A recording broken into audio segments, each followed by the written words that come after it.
The gunshot that killed Katherine Bennett's husband echoed through the saloon long after his body hit the sawdust-covered floor, but it was the silence afterward that truly destroyed her.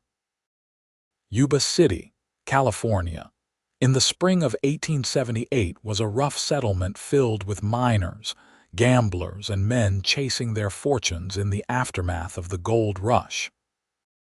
Katherine had arrived there 3 years earlier as a bride, full of hope and dreams beside Thomas Bennett, a charming merchant who had promised her the world. What she got instead was a gambling addict who drank away their savings and died in a card game gone wrong when he was caught cheating. She was 24 years old and suddenly a widow with nothing but debts and a small boarding house that barely kept the rain off her head. The women of Yuba City gathered around her in the days following Thomas's death, their sympathy genuine but their words cutting deeper than any knife. Mrs. Hartwell, the banker's wife, patted her hand and said, "You poor dear. At least you are young enough to start fresh, though I doubt any respectable man will take on a widow with your husband's reputation." Mrs. Chen, who ran the general store, was kinder but no less blunt. "A woman alone in this town, with debts and scandal attached to her name, you will have to be very strong, Katherine. Love is a luxury you cannot afford now." But it was her own sister-in-law, Margaret, who delivered the cruelest blow. Standing in Katherine's small parlor after the funeral, surrounded by the few mourners who had bothered to attend, Margaret looked at her with cold eyes and said, "You should return east, Katherine. There is nothing for you here. Thomas ruined your prospects. You will never find love again, not in this town, not anywhere. No man wants damaged goods." Katherine felt something inside her crack at those words, but she lifted her chin and met Margaret's gaze. "Then I will not look for love," she said quietly. "I will make my own way," and she tried. God knows she tried. Katherine threw herself into running the boarding house, taking in miners and travelers, cooking meals before dawn and scrubbing floors long after dark. She paid off Thomas's gambling debts penny by penny, her hands growing rough and her face growing tired. Months turned into a year, and she built a reputation for cleanliness and good food, but the loneliness settled into her bones like winter cold. Men propositioned her regularly, mistaking her widowhood and poverty for desperation. She turned them all away, sometimes gently, sometimes with the rolling pin she kept by the kitchen door. She told herself she did not need companionship, that she was perfectly content with her independence. But on quiet nights when the boarders were asleep and the house creaked around her, she felt the weight of all those words. Damaged goods. Never find love again. The echo of that gunshot that had stolen her future. It was a scorching afternoon in July of 1879 when everything changed. Katherine was in her kitchen, sweat dampening her hair as she kneaded bread dough, when she heard the commotion outside. Horses, many of them, and the sound of men's voices calling out. She wiped her hands on her apron and stepped onto the porch, shading her eyes against the brutal sun. A cattle drive had arrived in town, dozens of longhorns kicking up dust as cowboys on horseback guided them toward the holding pens at the edge of Yuba City. It was not an uncommon sight. Drives came through regularly on their way to the railhead in Sacramento, but something made Katherine pause. Perhaps it was the way the lead rider sat his horse, straight-backed and confident, or perhaps it was simply fate deciding she had suffered long enough. The cowboy was tall. Even sitting down she could tell that much. He wore a dusty brown hat pulled low, a blue shirt faded from sun and wear, and chaps covered in the grime of the trail. As he drew closer, directing his men with hand signals and short commands, Katherine found herself unable to look away. There was something in the way he moved, economical and sure, that spoke of competence and strength. Then he turned his head, and their eyes met across the dusty street. Katherine felt the impact of that look like a physical thing. His eyes were the color of creek water in summer, that clear greenish blue that seemed to look right through a person. His face was tanned and lean, with a strong jaw shadowed by several days of beard growth. He was young, probably close to her own age, and handsome in a rough-hewn way that made her breath catch. But it was not his appearance that stopped her heart. It was the way he looked at her. Not with the calculation of the men who propositioned her, not with pity like the town ladies, not with the dismissiveness she had grown accustomed to. He looked at her as if she was the first drink of water after a month in the desert, as if she was sunlight breaking through storm clouds. As if she mattered. The moments stretched between them, probably only seconds but feeling like eternity. The noise of the cattle drive faded away. The heat seemed less oppressive. Katherine felt something she had thought dead inside her stir back to life, fragile and terrifying. Then one of his men called out, "Boss, which pen you want them in?" And the spell broke. The cowboy touched the brim of his hat to her, a gesture of respect, and turned his attention back to his work. But Katherine saw him glance back at her twice more before the cattle were settled and the dust began to clear. She went back inside, her hands trembling slightly as she returned to her bread dough. She told herself it meant nothing. He was a passing cowboy, he would be gone in a day or two, and she was being a fool. But that night, as she served dinner to her boarders, she caught herself glancing at the door every time it opened. The next morning, Katherine was hanging laundry in the side yard when she heard bootfalls on the porch. She emerged from behind a sheet, clothespins in her mouth, and nearly dropped them when she saw the cowboy standing there, hat in hand, up close. He was even more striking. Tall, probably 6 feet or more, with broad shoulders and that weathered look of a man who lived his life outdoors. But his eyes were gentle, and when he smiled, it transformed his entire face. "Madam," he said, his voice a low drawl that spoke of Texas or maybe Oklahoma. "I am looking for a room and heard you keep a respectable boarding house. Would you have space for a trail boss for a few days?" Katherine removed the clothespins from her mouth, acutely aware of how she must look with her hair escaping its pins and her dress damp with washing water. "I have one room available," she managed to say. $3 a week includes breakfast and dinner. That sounds fair." He reached into his pocket and pulled out coins, counting them into his palm. "I am Dalton Zimmerman. Most folks call me Dalton." "Katherine Bennett," she replied, accepting the money. His fingers brushed hers as he placed the coins in her hand, and she felt that spark again, electric and unsettling. "Mrs. Bennett," he said, and she could not tell if it was disappointment she heard in his voice. "I am a widow," she said, then immediately wondered why she had volunteered that information. Something flickered in those creek water eyes. "I am sorry for your loss." "It has been over a year," Katherine said, then pressed her lips together to stop herself from babbling like a schoolgirl. "Let me show you the room." She led him inside, hyper-aware of his presence behind her as they climbed the narrow stairs. The boarding house had 6 rooms for let, and she gave him the best one, the corner room with windows on 2 sides and a decent view of the mountains in the distance.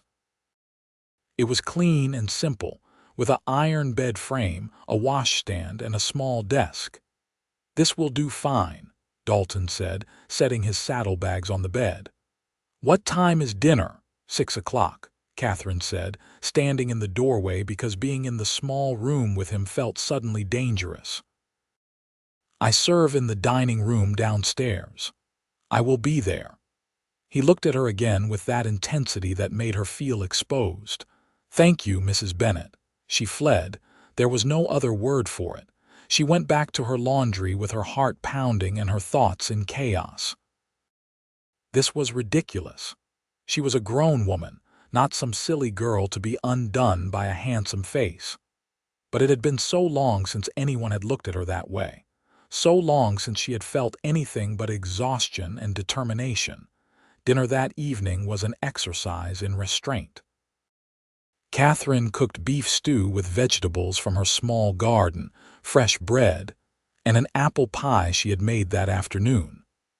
She served her 6 boarders, 4 miners, 1 traveling salesman, and now Dalton, and tried not to notice how often her eyes drifted to the head of the table where he sat. Dalton was polite to everyone, answering questions about the drive with easy humor. He had brought 200 head up from Texas, he explained, and would be selling them in Sacramento before heading back for another herd. It was grueling work but paid well, and he had been doing it for 6 years now since he was 18. "You ever think about settling down?" asked Mr. Peters, one of the miners. "Seems like a hard life, always on the trail."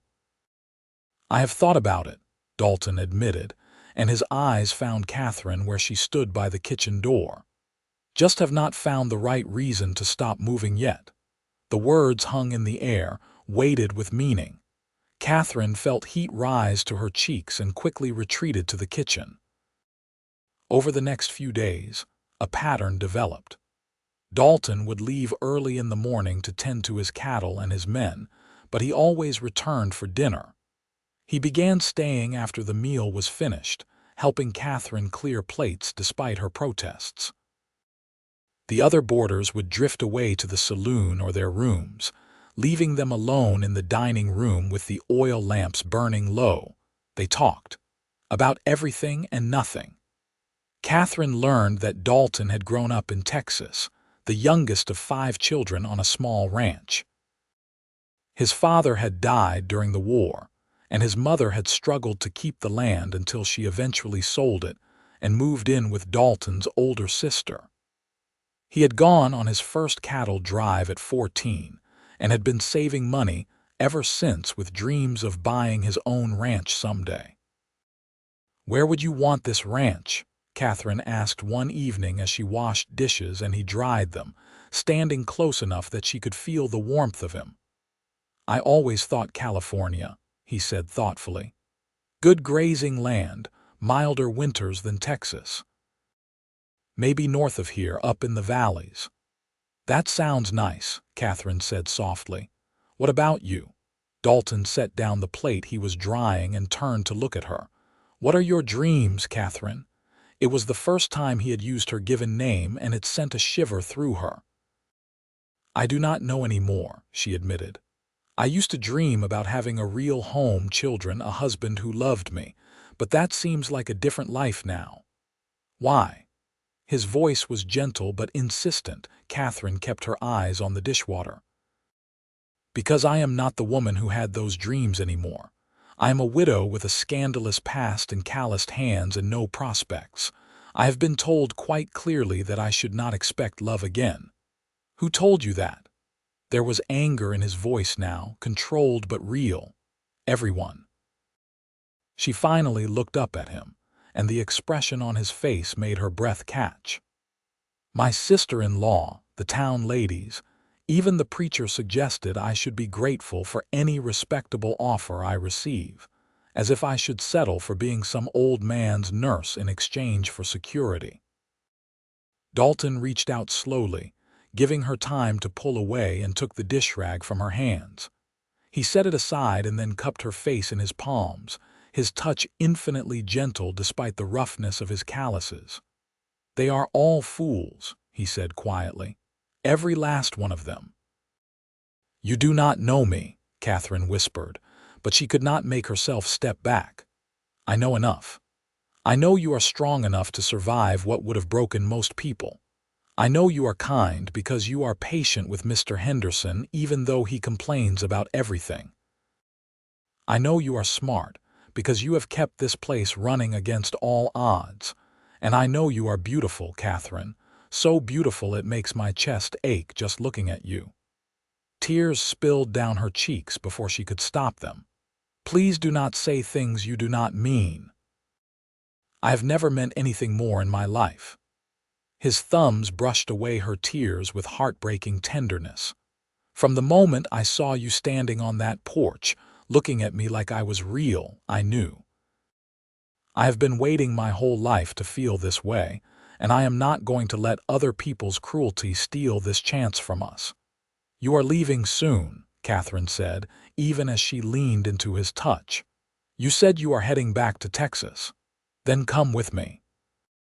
The words tumbled out of him in a rush. "Or I will stay here, or we will go somewhere else entirely.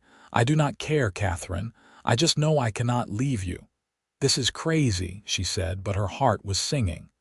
"We have known each other 4 days. 4 days or 4 years, it does not change what I feel." Dalton bent his head slowly, his eyes searching hers. "Tell me you do not feel this too, and I will walk away. I will never trouble you again. But if you feel even a fraction of what I do, give me a chance. Give us a chance." Katherine could not have lied if her life depended on it. "I feel it," she whispered. "God help me, I feel it too." He kissed her then, soft and sweet and full of promise. It was nothing like the perfunctory kisses Thomas had given her, quick pecks before heading to the saloon. This was reverent, as if Dalton was afraid she might shatter, as if she was precious beyond measure. Katherine felt something locked tight inside her chest finally break open, and she kissed him back with all the loneliness and longing she had been carrying. When they finally broke apart, both breathing hard, Dalton rested his forehead against hers. "I am not a rich man, Katherine. I have savings enough to start small, but I cannot offer you luxury. What I can offer is a life built together, hard work and honest living and all the love I have in me. If that is enough, if I am enough, then say yes." "Yes to what?" Katherine asked, her hands clutched in his shirt. "To courting, to start. To letting me prove I am serious about this, and eventually, if I am lucky enough and you will have me, to being my wife." The word wife should have terrified her. Instead, it filled her with a warmth she had thought impossible. "People will talk," she warned. "They already think poorly of me. A hasty courtship with a passing cowboy will only confirm what they believe. Let them talk." Dalton pulled back enough to look into her eyes. "I do not give a damn what anyone in this town thinks. The only opinion that matters to me is yours." Katherine made her decision in that moment, standing in her kitchen with this rough, gentle man who looked at her like she hung the moon. "Then yes," she said. "Yes to courting. Yes to seeing where this leads. Yes to hope." The smile that broke across Dalton's face was brighter than the sun. He swept her up in his arms and spun her around, making her laugh for the first time in longer than she could remember. When he set her down, he kissed her again, deeper this time, and Katherine let herself believe that maybe, just maybe, those cruel voices had been wrong. Over the next week, Dalton courted her properly despite the circumstances. He walked her to church on Sunday, ignoring the whispers and stares. He bought her flowers from the Chinese garden at the edge of town, bright yellow sunflowers that made her smile. He sat with her in the evenings after dinner, sometimes talking, sometimes just existing together in comfortable silence while she mended clothes, and he read from a battered book of poetry he carried in his saddlebags. The other boarders noticed, of course. Mr. Peters winked at Dalton and told him he was a lucky man. Mr. Henderson grumbled that boarding houses were no place for courting, but even he softened when he saw how happy Katherine looked. The traveling salesman moved on, and in his place came a young couple heading west to start a farm, and they thought the budding romance was wonderfully exciting. But it was not all smooth sailing. Margaret, Thomas's sister, heard about the courtship and arrived at the boarding house one afternoon with fire in her eyes. "Have you lost your mind?" she demanded, barging into the kitchen where Katherine was preparing dinner. "Taking up with some drifter cowboy barely a year after my brother died." "Have you no shame?" Katherine set down her knife with deliberate care. Your brother died almost a year and a half ago, Margaret, and he left me with nothing but debts and scandal. I have paid my dues to his memory by throwing yourself at the first man who shows you attention." Margaret's voice was shrill. "This is exactly what I warned you about. You are making a spectacle of yourself." "No." Katherine drew herself up to her full height, which was not much compared to Margaret's imposing figure, but she was done being cowed. "What I am doing is choosing happiness. Dalton is a good man, hardworking and honest, and he treats me with respect. That is more than I can say for your brother." Margaret's face went red. "How dare you speak ill of Thomas?" "I am only speaking the truth. Thomas was a gambler and a drunk, and you know it as well as I do. He wasted every penny we had and died because he was foolish enough to cheat at cards. I mourned him, Margaret. I paid his debts and I held my head high despite the shame. But I will not spend the rest of my life alone and miserable just to satisfy your idea of proper widowhood." "You will regret this," Margaret hissed. "That cowboy will break your heart or abandon you, and then where will you be?" "I would rather risk heartbreak than guarantee loneliness," Katherine said firmly. "Now I have dinner to prepare, and you are not welcome in my home if you cannot be civil." Margaret left in a huff, slamming the door hard enough to rattle the windows. Katherine stood in the kitchen, shaking with adrenaline until she felt strong arms wrap around her from behind. "I heard," Dalton said quietly against her hair. "I am sorry she spoke to you that way. Do not be sorry." Katherine turned in his arms and looked up at him. "She is wrong. They are all wrong, I know that now." He kissed her forehead, her cheeks, the tip of her nose. "You are incredible, do you know that?" "I am learning to believe it," she said.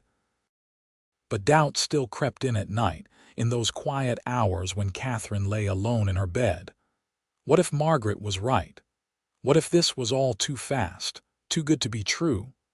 Dalton had to leave soon, his men were getting restless and the cattle needed to be delivered.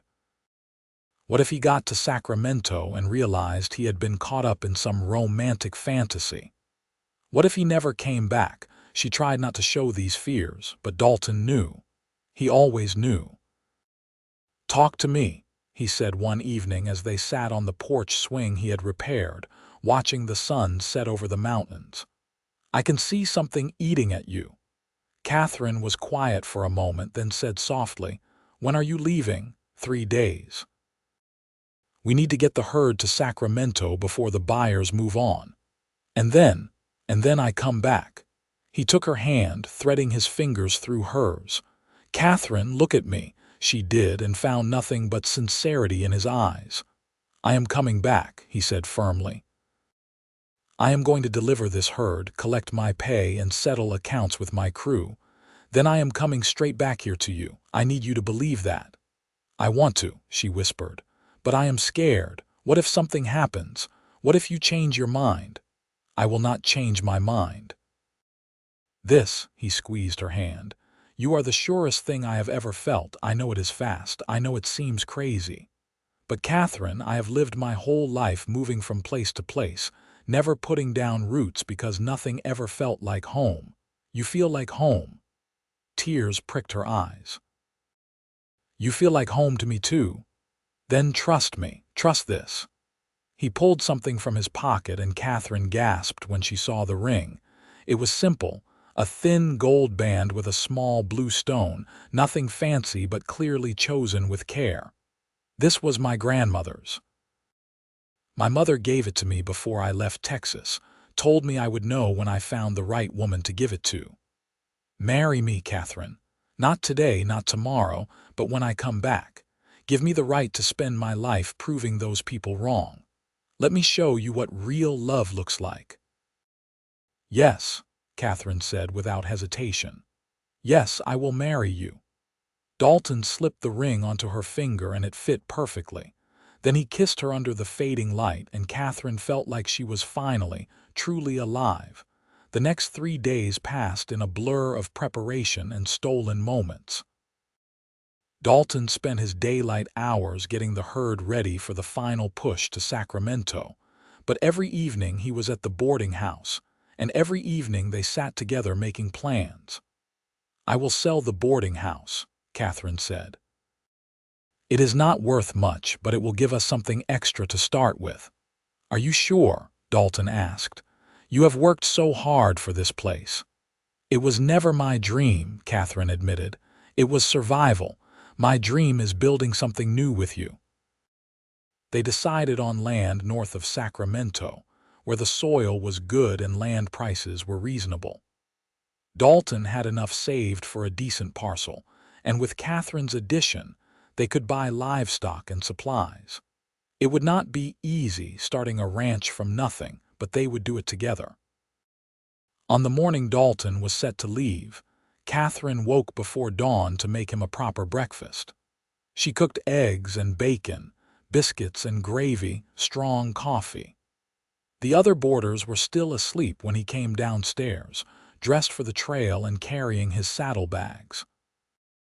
"You did not have to do all this," he said, but his eyes were warm as he took in the spread. "I wanted to." Katherine poured his coffee and sat across from him, memorizing every detail of his face. "It is only a week, maybe less if you push hard." "I will push hard," he promised. "Every mile closer to Sacramento is a mile closer to getting back to you." They ate mostly in silence, both trying to imprint this moment in memory. When Dalton finally stood to go, Katherine walked him to the door, her hand clasped tight in his. "Katherine," he said, turning to face her on the porch. The sun was just starting to lighten the eastern sky, turning everything soft and golden. "I love you. I should have said it before, but I am saying it now. I love you with everything I am." "I love you too," Katherine said, the words feeling both terrifying and right. "Ride safe. Come back to me. Wild horses could not keep me away." He kissed her one last time, long and deep and full of promise. Then he mounted his horse, touched the brim of his hat to her, and rode off to join his crew at the holding pens. Katherine stood on that porch until the dust from the cattle drive faded into the distance. Then she went inside, touched the ring on her finger for luck, and started her day. 1 week. She could survive 1 week. But 1 week turned into 2, and there was no sign of Dalton. Katherine tried not to worry. Maybe the buyers had been delayed. Maybe the route had been harder than expected. Maybe he was fine and she was being foolish. But on the 15th day, a stranger rode into town asking after Katherine Bennett. She met him on the porch, her heart in her throat, terrified of what news he might bring. "Madam," the man said, removing his hat. He was one of Dalton's crew. She recognized him from the drive. "Mr. Zimmerman asked me to bring you a message. There was trouble in Sacramento." Katherine felt the world tilt. "What kind of trouble?" "Cattle rustlers tried to take the herd the night before we were set to sell. There was a fight." "Mr. Zimmerman, he got hurt, not bad," the man added quickly when Katherine went pale, "but bad enough. Took a bullet in the shoulder. The doc in Sacramento patched him up, but he is laid up for a spell. He wanted me to tell you he is alive, he is going to be fine, and he will be here as soon as he can ride." Relief and terror warred in Katherine's chest. "How bad is it really?" "Honest, madam, he will be fine. Bullet went clean through, missed anything vital. But he lost blood and the doc says he needs time to heal proper or he risks infection.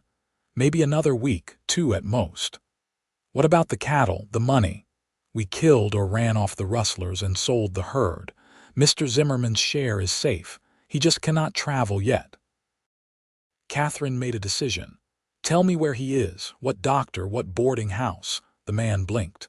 "Madam, if Dalton cannot come to me, then I am going to him. Tell me where." "The Gilmore place on 3rd Street in Sacramento. Doc Mason is attending him, but madam, it is a hard 2-day ride." "Then I had better get started." Katherine was already mentally cataloging what she needed to do. "Can you stay here tonight? I need to make arrangements for someone to watch the boarding house." "Yes, madam, but are you sure?" "I have never been more sure of anything." It took Catherine until noon to get everything organized. Mrs. Chen from the general store agreed to check on the boarding house and feed the boarders for a small fee. Catherine packed a bag with clothes and medical supplies, put on her sturdiest dress and her late husband's boots, and paid the stable owner to rent her a horse and act as a guide. The ride to Sacramento was grueling. Catherine had not been on a horse in years, and by the end of the first day, every muscle in her body ached. But she thought of Dalton lying injured and alone, and she pushed on. They rode through the night, stopping only to rest the horses, and arrived in Sacramento as the sun rose on the second day. The Gilmore boarding house was easy to find, a neat two-story building near the river. Catherine practically fell off her horse, paid her guide, and stumbled to the door. The proprietress, Mrs. Gilmore, answered her knock with surprise. "I am looking for Dalton Zimmerman," Catherine said without preamble. "I am his fiancée." "Oh, thank goodness," Mrs. Gilmore said, ushering her inside. "The poor man has been worried sick. He keeps asking if anyone has seen a woman matching your description. Top of the stairs, second door on the right." Catherine took the stairs as fast as her exhausted legs would carry her. She knocked once on the door, then opened it without waiting for a response. Dalton was in bed, propped up on pillows, his left shoulder heavily bandaged. His face was pale and drawn with pain, but when he saw her, his entire expression transformed. "Catherine," he breathed, "what are you doing here? What do you think?" She crossed the room and knelt beside the bed, taking his good hand in both of hers. "Did you really think I would just wait at home when you were hurt? I sent word so you would not worry." His thumb stroked over her knuckles. "You rode all this way." "Of course I did." "I love you, you foolish man. Where else would I be?" Dalton's eyes filled with tears. "I was so scared, not of dying but of leaving you, of you thinking I had abandoned you like everyone said I would." "I never thought that," Catherine said fiercely. "Not for a second. I knew if you were not there, it was because you could not be, not because you did not want to be." "How did I get so lucky?" He cupped her face with his good hand, his touch gentle despite the tremor of weakness. "You should be resting. You look exhausted." "I am fine. How are you really?" "Do not lie to me." "It hurts," Dalton admitted. "But the doc says I will heal clean if I take it easy for a few weeks. The bullet missed the bone, just tore up muscle. I will have a scar and probably a stiff shoulder when it rains, but I will live." "A few weeks," Catherine thought quickly. "Then we stay here until you are healed. Mrs. Gilmore seems kind. I am sure she will not mind an extra boarder." "Catherine, you cannot stay here taking care of me. What about the boarding house? Mrs. Chen is managing it. Everything is fine. Stop arguing and let me take care of you." A smile tugged at Dalton's mouth despite his obvious pain. "You are the most stubborn woman I have ever met." "You should know what you are getting into before you marry me," Catherine said, but she was smiling too. "I already know. You are strong and fierce and loyal, and I am never letting you go." Catherine leaned forward carefully and kissed him, mindful of his injury. "Good," she whispered against his lips, "because I am never leaving." She stayed. Mrs. Gilmore rented her a room down the hall, and Catherine spent the next 3 weeks helping Dalton heal. She changed his bandages, brought him meals, read to him from newspapers and books. She met with his crew, who had stayed in Sacramento to ensure their boss was cared for, and she impressed them all with her competence and determination. "You got yourself a good woman there, boss," said Jake, the second in command. "She rode 2 days straight to get to you, and she has not left your side since." "I know," Dalton said, watching Catherine talk with Doc Mason about wound care. "I know exactly how lucky I am." As Dalton healed, they refined their plans. His share from the cattle sale was substantial, more than he had expected because the buyers had been desperate and the price had been high. Combined with what Katherine would get from selling the boarding house, they had enough to buy not just land, but everything they needed to start their ranch properly. "We could have a real house," Dalton said one afternoon as they sat in the boarding house parlor, his arm in a sling but healing well. "Not just a cabin, but a house with multiple rooms, a place to raise a family." Katherine felt warmth bloom in her chest at the word family. "How many children are you envisioning?" "As many as you want to give me," he said, then added with a grin, "though I would like at least 3. I come from a big family and I liked it." "3 sounds good," Katherine agreed. "Maybe 4 if I am brave." "You are the bravest person I know," Dalton said seriously. "Look at everything you have survived, everything you have accomplished. Our children are going to be amazing because they will have you as a mother." 4 weeks after the shooting, Doc Mason declared Dalton fit to travel. "Take it easy," he warned. "No heavy lifting for another month at least, but the wound is healing clean and your range of motion is coming back. You are a lucky man, Mr. Zimmerman."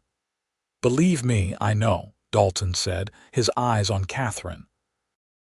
They returned to Yuba City together, riding side by side. When they arrived at the boarding house, the current residents threw them an impromptu celebration dinner. Even Mr. Henderson admitted it was good to see them both safe and well, but not everyone was pleased. The next Sunday at church, Katherine felt the stares and heard the whispers. A woman riding off alone to tend a man she was not married to. It was scandalous. Never mind that he was her fiancé and he had been injured. Margaret made a point of crossing to the other side of the street when she saw them coming, her disapproval radiating like heat from a stove. "Let them talk," Dalton said, taking Katherine's hand as they walked back to the boarding house. "In a few months, we will be on our own land, and what anyone in this town thinks will not matter." "I know," Katherine said. "It just hurts sometimes, being judged for choosing happiness." "Then let me make you happy enough that their judgment cannot touch you," Dalton said. He stopped right there in the middle of Main Street, where anyone could see, and pulled Katherine into his arms. "I love you, Katherine Bennett. Every person in this town can know it, and I do not care who disapproves." He kissed her, long and sweet in public, and when they broke apart, Katherine was laughing. "You are impossible." "I am in love," he corrected. "There is a difference." They set a wedding date for early October, once the heat of summer had passed and Dalton's shoulder was fully healed. Katherine sold the boarding house to a couple from San Francisco who wanted to try their hand at running it, and she got a fair price that made her savings look almost substantial. She packed up her few possessions with no regrets, ready to start her new life. The wedding was simple, held in the small church with just a handful of guests. Katherine wore a new dress, pale blue with white lace, that she had sewn herself. Dalton wore his best suit, the one he saved for special occasions, and he looked so handsome that Katherine felt her breath catch when she saw him waiting at the altar. Jake and 2 other members of Dalton's crew came up from Sacramento for the ceremony. Mrs. Chen and her family attended, as did the couple who had bought the boarding house and a few other townsfolk who had been kind to Katherine over the years. Margaret did not come, but Katherine did not let her absence cast a shadow on the day. The preacher who had once suggested Katherine should settle for anyone who would have her now performed her marriage to a man who loved her desperately. The irony was not lost on Katherine, and she caught Dalton's eye during the ceremony and saw that he was thinking the same thing. "Do you, Katherine Louise Bennett, take this man to be your lawfully wedded husband?" "I do," Katherine said clearly, her voice steady and sure. And do you, Dalton James Zimmerman, take this woman to be your lawfully wedded wife?" "I do," Dalton said, and his eyes were shining. "Then by the power vested in me, I now pronounce you husband and wife. You may kiss your bride." Dalton cupped Katherine's face in both hands and kissed her with such tenderness and joy that several people in the small congregation sighed. When they turned to face their guests as Mr. and Mrs. Zimmerman, Katherine felt like she was floating. They held a small reception at the boarding house, Katherine's last hours in the place that had been both her prison and her salvation. But she walked away from it that evening with no sadness, only excitement for what came next.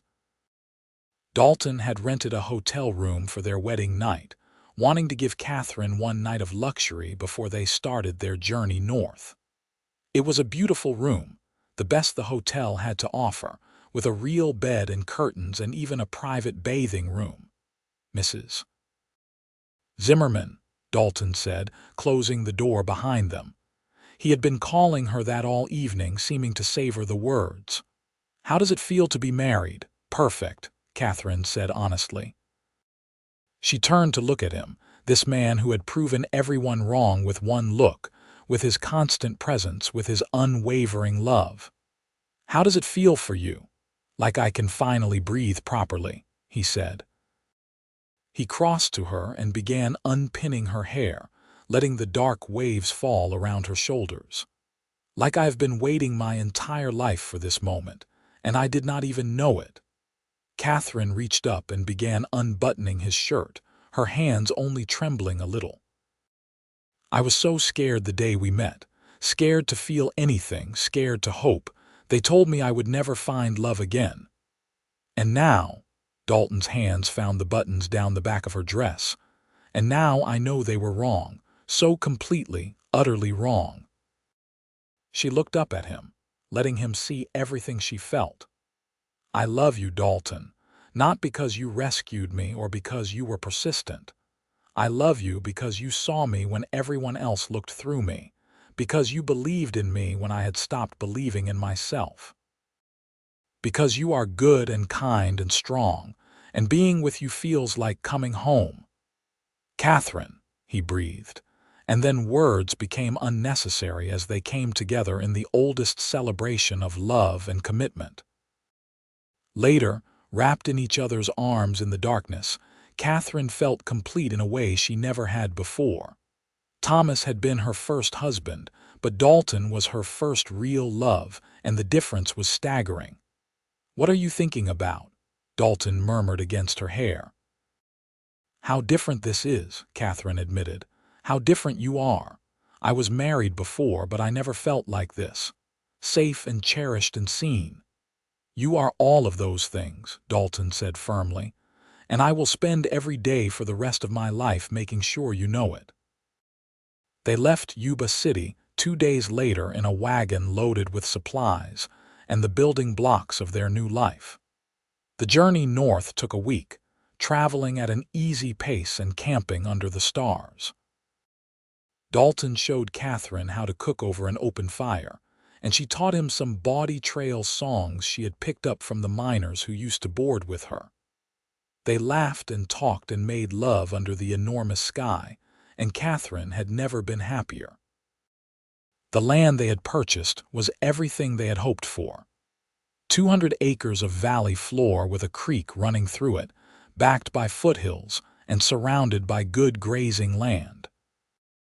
There was a small cabin already built on the property, rough but sturdy, and a barn that needed some repair but was usable.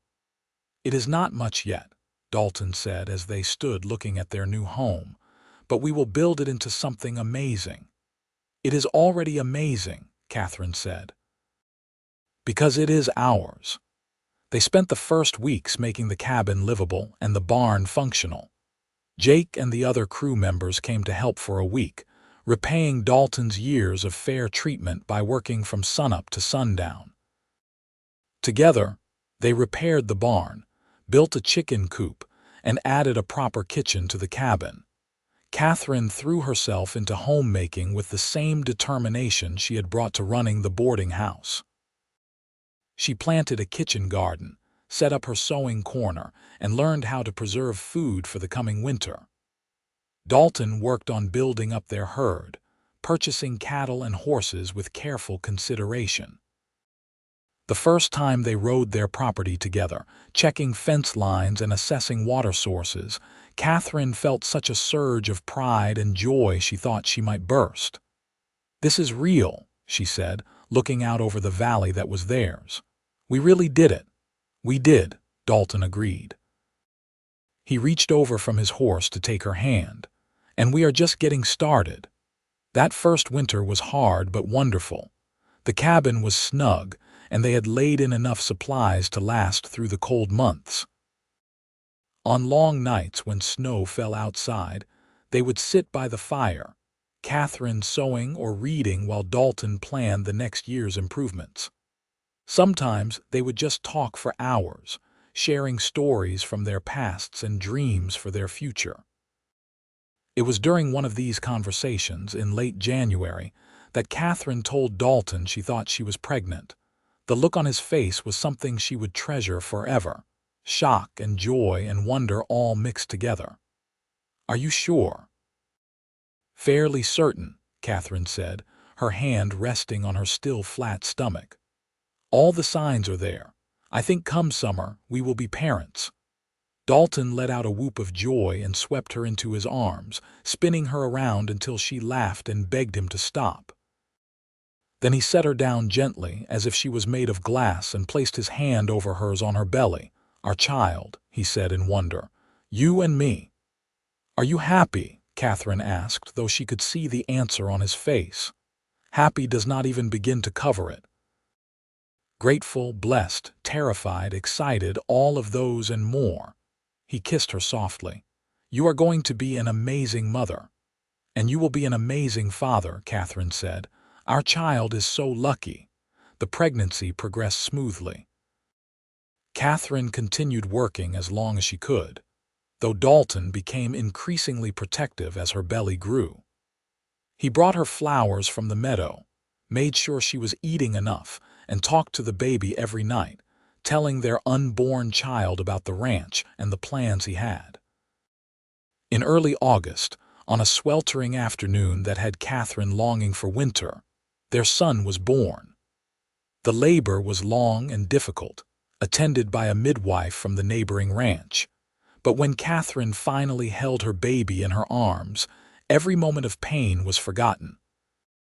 "He is perfect," Dalton said, tears streaming down his face as he looked at his son. "Absolutely perfect." They named him Thomas James Zimmerman, honoring both their pasts while looking toward their future. Little Thomas had his father's blue eyes and his mother's dark hair, and from the moment he was born, he had both his parents wrapped around his tiny finger. The years that followed were full of hard work and deep satisfaction. The ranch grew slowly but steadily. They added to their herd, built a larger barn, and eventually expanded the cabin into a proper house with 4 bedrooms and a spacious kitchen. Katherine's garden flourished, and she became known in the small community that had grown up around them for her preserves and her kindness. Thomas was joined by a daughter, Emma Rose, when he was 2, and another son, William Dalton, 3 years after that. The house filled with noise and laughter and love, everything Katherine had dreamed of and more. On quiet evenings, when the children were asleep and the ranch work was done, Katherine and Dalton would sit on the porch they had built together, watching the sun set over their land. "You ever think about what those people said?" Dalton asked one such evening, nearly 8 years after they had first met. "The ones who told you that you would never find love again." Katherine thought about Margaret, about the town ladies of Yuba City, about all the voices that had told her she was damaged and unwanted. "Sometimes," she admitted, "but not with anger anymore, with gratitude, I think." "Gratitude?" Dalton looked surprised. "They were so wrong that it is almost funny. But more than that, their cruelty pushed me to a place where I had stopped hoping, stopped trying. I had accepted that I would be alone. And then you rode into town and looked at me like I was the answer to a question you had been asking your whole life." She took his hand, their fingers intertwining with the ease of long practice. "If I had not been in that dark place, maybe I would not have recognized what we had for the miracle it was. Maybe I would have been too cautious or too scared." "I like to think we would have found each other anyway," Dalton said. "In any life, in any circumstances. Some things are just meant to be." "Maybe," Katherine agreed. "But I am glad it happened the way it did, because every moment since has been precious. Even the hard times, the struggles, they have all been worth it because we faced them together." "I love you, Katherine Zimmerman," Dalton said. "Just as much today as the day I first saw you, maybe more because now I know what an incredible life you have given me." "We gave each other this life," Katherine corrected. "And I love you too, so much that sometimes I do not have words for it." They sat in comfortable silence as the stars began to appear, the sounds of their ranch settling for the night around them. Inside the house, their children slept safe and warm. Around them, the land they had built together stretched out in all directions, the fruits of their labor and their love. Katherine thought back to that dusty afternoon when a cattle drive had rolled into Yuba City, when a cowboy with creek water eyes had looked at her and seen not a scandalous widow, but a woman worth fighting for. One look had changed everything, had proven every naysayer wrong, had opened a door to a life she had stopped believing she deserved. "What are you smiling about?" Dalton asked, noticing the expression on her face. "Just thinking about how wrong they all were," Katherine said. "They told me I would never find love again, that no respectable man would want me. And you came along and loved me so completely that now I cannot even remember what it felt like to believe them." "Good," Dalton said firmly. He pulled her close, and she rested her head on his shoulder, breathing in the familiar scent of him, leather and sage and home. "Because you deserve to be loved, Katherine. You always did. I just feel lucky that I got to be the one to show you." From inside the house came the sound of one of the children stirring, a sleepy call of "Mama." Katherine started to rise, but Dalton stopped her with a gentle hand. "I will go," he said, kissing her forehead. "You sit and enjoy the evening." Katherine watched him disappear into the house, heard his low voice soothing whichever child had woken. A few minutes later, all was quiet again, and Dalton returned, settling back beside her with a contented sigh. "William had a bad dream," he reported. "Told him about the time I saw a shooting star fall into the river, and he went right back to sleep." "You are a good father," Katherine said. "I am trying to be, trying to give them the kind of childhood where they know they are loved without question, where they feel safe to dream big." "They have that," Katherine assured him, "both from you and from this place we have built." They stayed on that porch until the moon rose high overhead, two people who had found each other against all odds and built a life that surpassed even their wildest dreams. Katherine thought about writing a letter to Margaret, to Mrs. Hartwell, to all the people who had looked at her with pity and told her to lower her expectations. She wanted to tell them about her beautiful children, her thriving ranch, her husband who loved her with a devotion that never wavered. But in the end, she decided their happiness was answer enough. She did not need to prove anything to anyone. The life she and Dalton had created together was proof of its own kind, the best kind, that love could be found even in the darkest moments, even when everyone said it was impossible. As the years continued to pass, the ranch became one of the most successful in the valley. Thomas grew into a strong, capable young man who loved the land as much as his father did. Emma inherited her mother's kindness and her father's business sense, keeping the ranch accounts with meticulous care. William was the dreamer of the family, always coming up with new ideas and innovations. Katherine and Dalton aged together, their love deepening with each passing season. Gray touched Dalton's hair and lines appeared around Katherine's eyes. But when they looked at each other, they still saw the young people who had met in Yuba City and dared to believe in second chances. On their 20th wedding anniversary, Dalton surprised Katherine with a trip back to Yuba City. She had not been there since they left, and she was curious to see how the town had changed. It had grown, of course, more buildings, more people. The boarding house was still there, looking well-maintained under its current owners. They walked past it without stopping, hand in hand, taking in the sights of the town where their story had begun. "You regret anything?" Dalton asked as they stood on the spot where he had first seen her standing on the boarding house porch. "Not a single moment," Katherine said honestly. "Well, maybe I regret wasting time with Thomas, but even that brought me here to you, so I cannot truly regret it. Everything in my life, good and bad, led me to that porch on that afternoon when you rode into town and looked at me like I mattered. You did matter. You do matter. You are everything." Dalton pulled her close, right there on Main Street where 2 decades earlier she had been the subject of gossip and pity. "Thank you for taking a chance on a cowboy with more dreams than sense." "Thank you for proving them all wrong," Katherine replied, standing on her toes to kiss him. "Thank you for seeing me when I had forgotten how to see myself."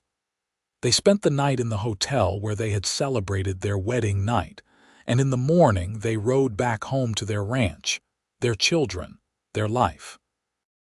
Katherine looked back at Yuba City one last time as they crested the hill, but she felt no sadness, no longing. That chapter of her life had been necessary, but this one was so much better. The ranch continued to thrive.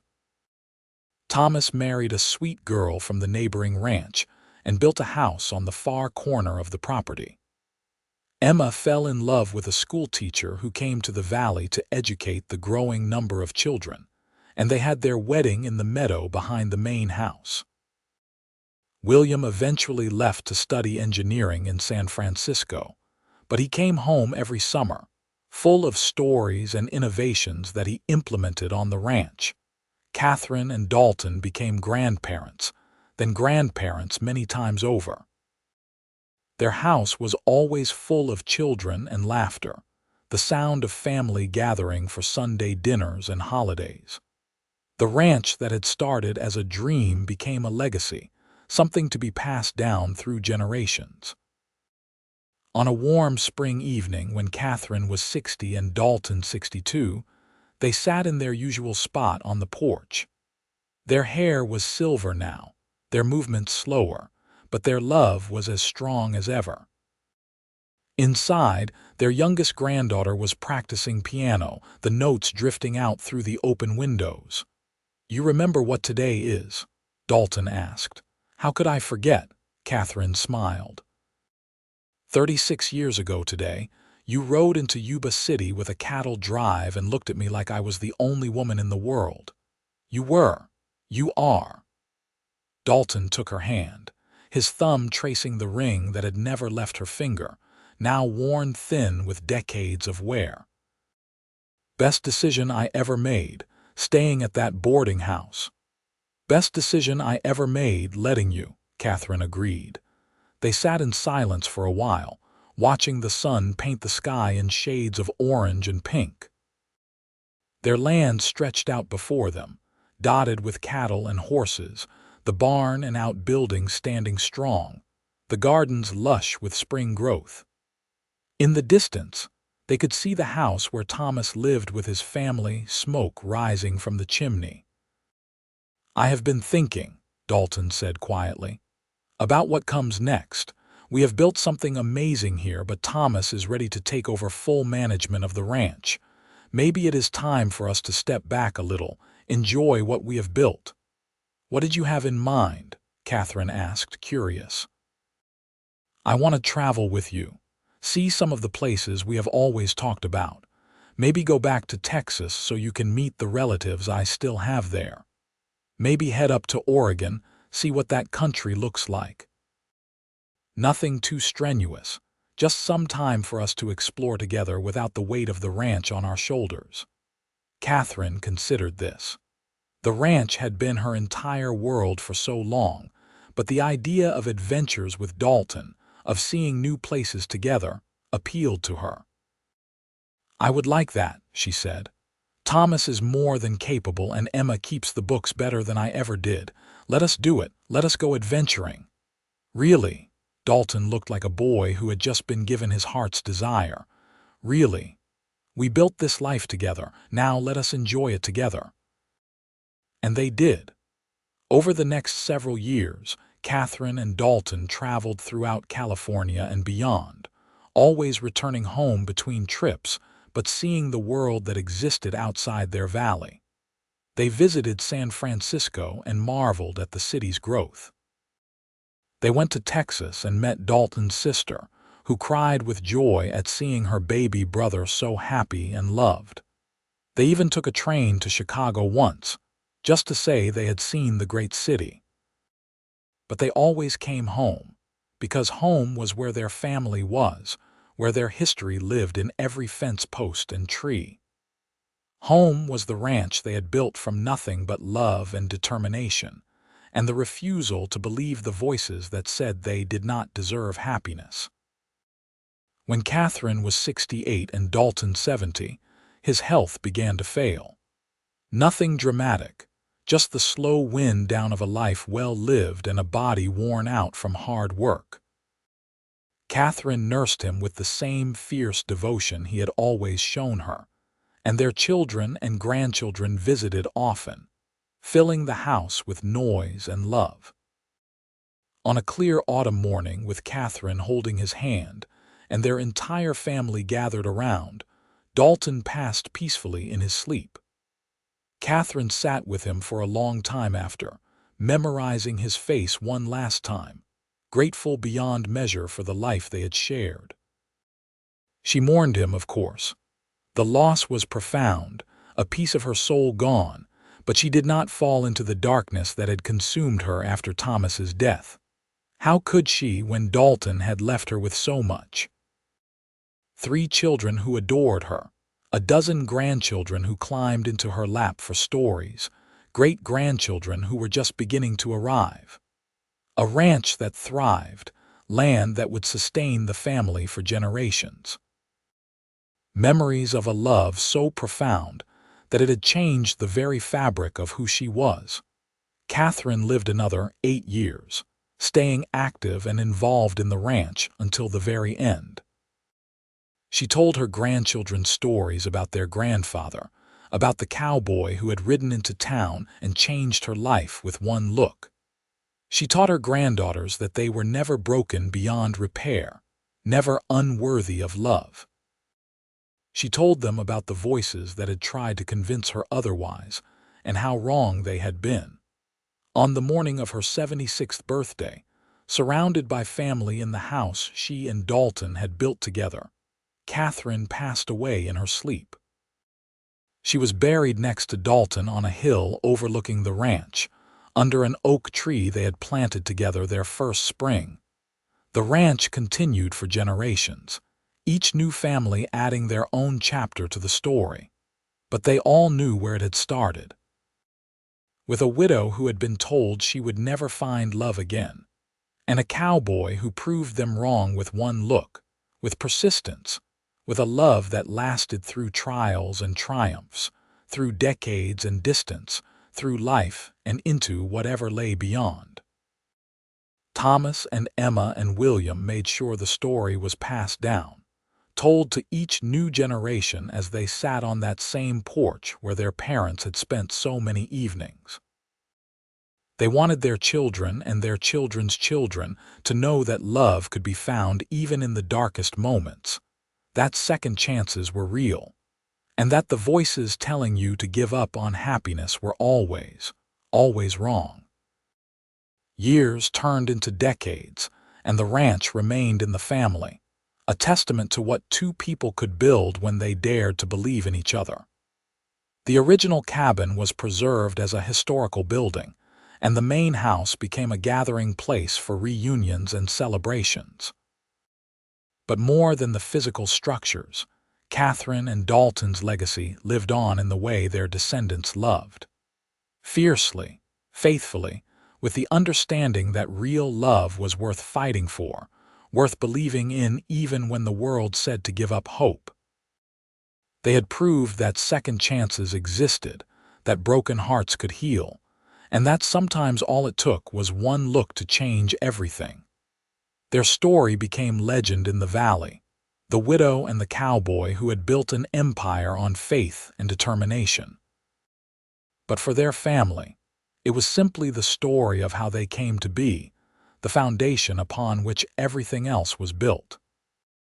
And on warm spring evenings, when the sun set over the valley and the cattle lowed in the distance, you could almost see them still sitting on that porch, hand in hand, watching over the land and the family they had created, their love eternal and unbreakable, proof that the doubters and the cynics would always be wrong when faced with the power of two hearts brave enough to take a chance.